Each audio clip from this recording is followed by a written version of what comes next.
Hey guys, I'm back down on the allotment today and I am here to plant out the Gladiolus bulbs that I dug up from my garden last year and get some poppy seed in the ground. For anyone that doesn't know, my name is Peggy and I'm growing a cut flower garden here on my allotment in Kanagawa Prefecture, Japan, which is just south of Tokyo in USDA Zone 9B. Thanks for checking out my channel.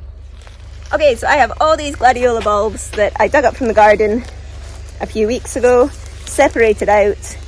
I did a video on that, which I'll put a link to below this. And I've got these all in this paper bag, which exploded on the way because there's too many of them. So I have these that I want to be putting in the ground. As well as that, my plan is to plant those in, and then in between the rows of Gladiolus, I'm going to be putting some of my poppy. So I mentioned in one of my previous videos that I was having trouble with my poppy because you're not allowed to grow a lot of poppy in Japan due to the opium wars here.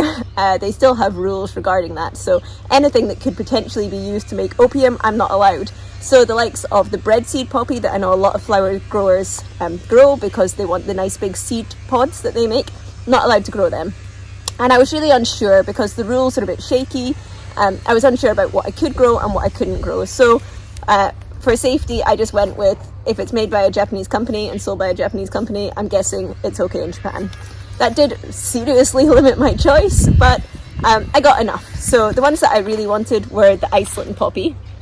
Now I couldn't get a variety of colours. These were the only seeds I could get that were of the Iceland poppy variety. But the reason I wanted these is because they're on really long stems, they are big flowers, and out of all the poppy, which are kind of infamous for having like a 4-second vase life, these ones actually do okay in a vase. You're going to get a couple of days off of these as opposed to a couple of hours off of some of the others. That's why most flower farmers are growing them for the seed heads rather than the poppies themselves. Unless you're doing event work and you're going to be getting these the day before you're using them, the poppy aren't really a good cut flower, although they're very beautiful. So I wanted to try and grow them, and if I get seed heads, that's a benefit too, but I just kind of like playing around with the poppy. So these are the Iceland poppy. Now there's not very many in there, but I'll try my best. As well as that, I got some nondescript poppy from the local store. These were originally the only ones I could find, so I actually have 2 packets of these. And I mean, they're quite ruffly and kind of nice for poppies, I guess. They just weren't really what I was looking for. But it does say that they get to 60 to 80 centimetres tall, which is a really long stem. So I'm growing them. The other ones unfortunately don't have pictures, but I can try and link pictures to them. These are the Pandora poppies that I got. I just dropped a packet. Pandora poppy, which are kind of a really nice deep reddy pink one, which is kind of what I've gone for in the other ones as well. This one is a raspberry ripple.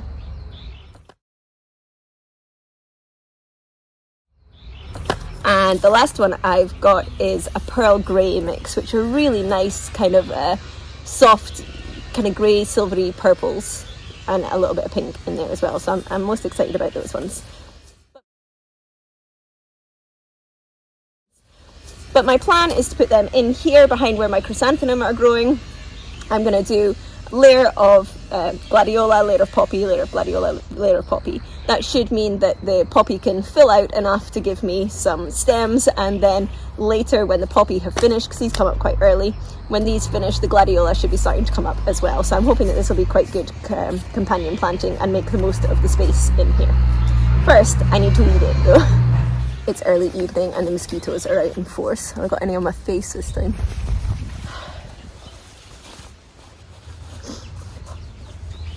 Little nightmare beasties.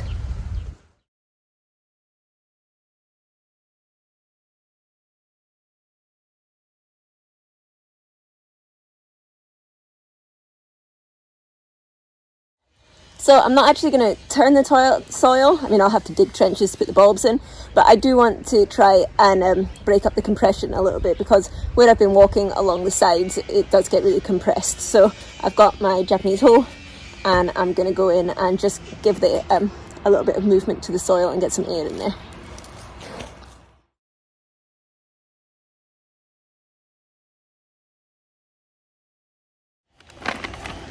So I have my little garden plan here,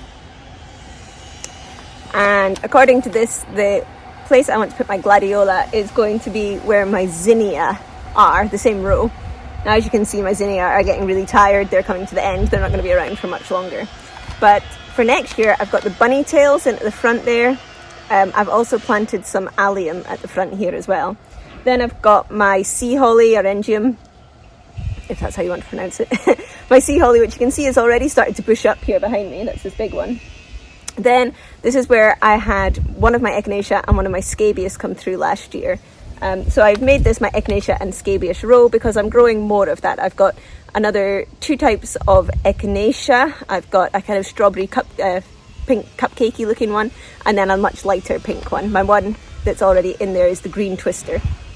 And I've got some other scabious ones. I've got, so the one in here is like the pincushion, kind of bluey purple one. I've got the light pink one, or dark pink one. I've got a pink one, and then I've got the larger kind of open flower scabious in the purple. So I'm hoping that I'll have enough of those to go in there. My scabious so far is doing really well, which is great, because last year I couldn't even get it to germinate. This year nearly all of them have germinated, and so far I have one of the echinacea has come through. So I'm saying this is going to be a row full, but I'm not sure how much I'm actually going to get. So it's this end of the row that I'm going to be putting in my gladiola and my my poppy. I'm saying straw flower because once my gladiola have started to die back, I'm then going to late plant my straw flower the same as I did. Sorry, they're doing construction over there. I'll replant my some straw flower on top of that as well. So I am actually hoping to get 3 different types of flower from this little area. But for my gladiola and my poppy, I'm just going to use the spacing of this support netting that I have on to be able to space it out. So I have 5 different types of poppy. So I'm just going to count 5 squares, every second square. And then in between those squares, I'll plant the gladiola. So it'll go a square of poppy, a square of gladiola, a square of poppy. And hope that that gives them enough room. It does come slightly further than my plan says, but like I say, so far I've only got 1 echinacea, so there might be extra room in here anyway. So I'm going to go ahead and try and do that. So I've got my 5 types of poppy, and I've counted out my gladiola bulbs to make 5 rows. So I've got 11 of the bigger bulbs in each row. I grew gladiola in container last year, so I know that planting them quite so close together is okay. They don't have a massive foliage and it comes up quite tall and straight. So with the support netting on, I'm hoping that I'll be able to keep them nice and tall and they won't be kind of overshadowing each other so much. So that should be okay. But as well as those big bulbs, I've got all this chaff, all these smaller bulbs, and these are the ones that started to divide when I dug them up, and then they kind of fell off. But I don't want to not plant these because you can see some of them have already started to put up little shoots.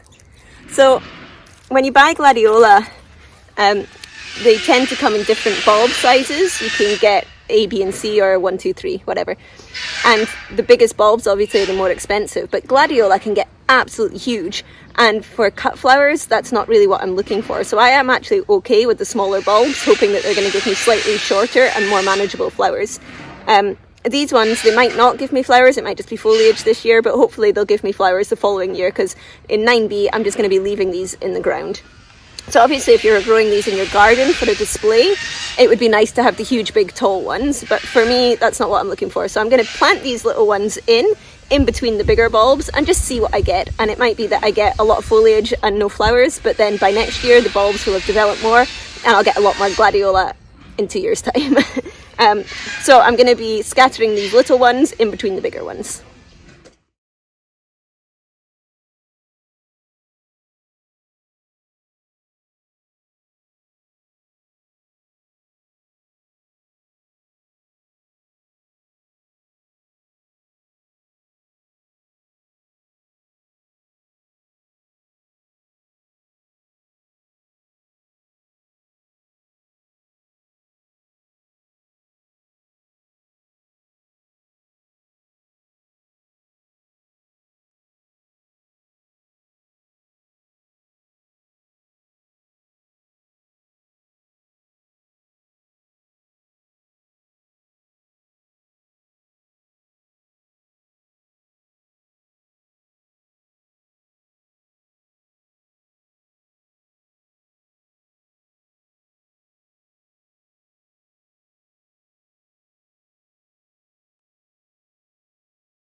Now that I have all of my gladiola bulbs in the ground, I'm just going to go in between those lines and put one row of each type of my poppy in there.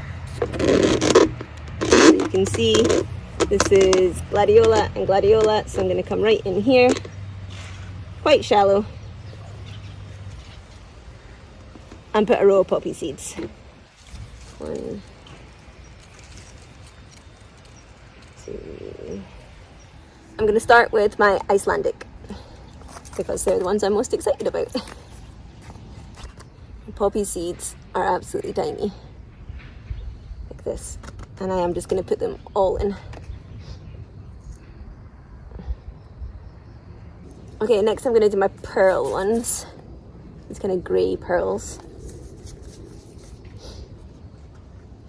Again, teeny tiny.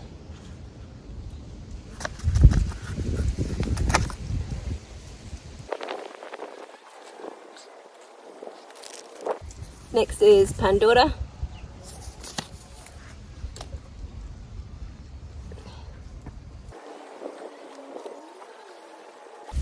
Next I've got my Raspberry Ripple.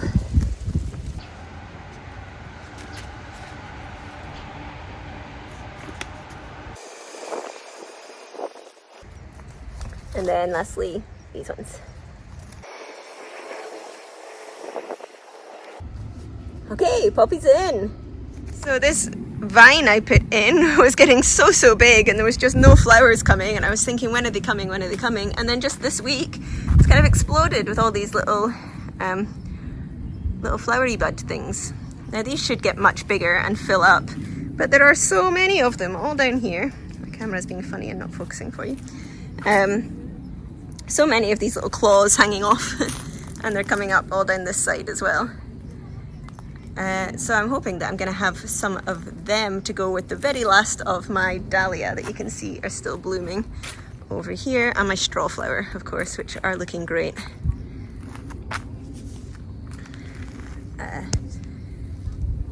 Really, other than that, my straw flower and obviously my chrysanthemum that are flowering behind me, there's not much left in the garden, so it's all about planning and getting started on what's going in here for the spring. I've got lots of seeds started at home, and I'm going to have some more started soon. I'll put some videos up of that for you.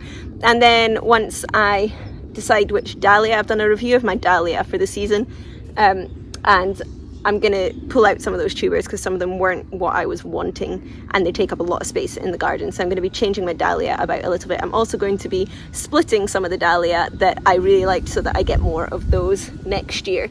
And once I've cut those dahlia down, that's also where I'm going to be putting the tulips. So much like I did today, I'm going to do a row of dahlia, row of tulip, row of dahlia, row of tulip. So that will be the next big thing going in the garden.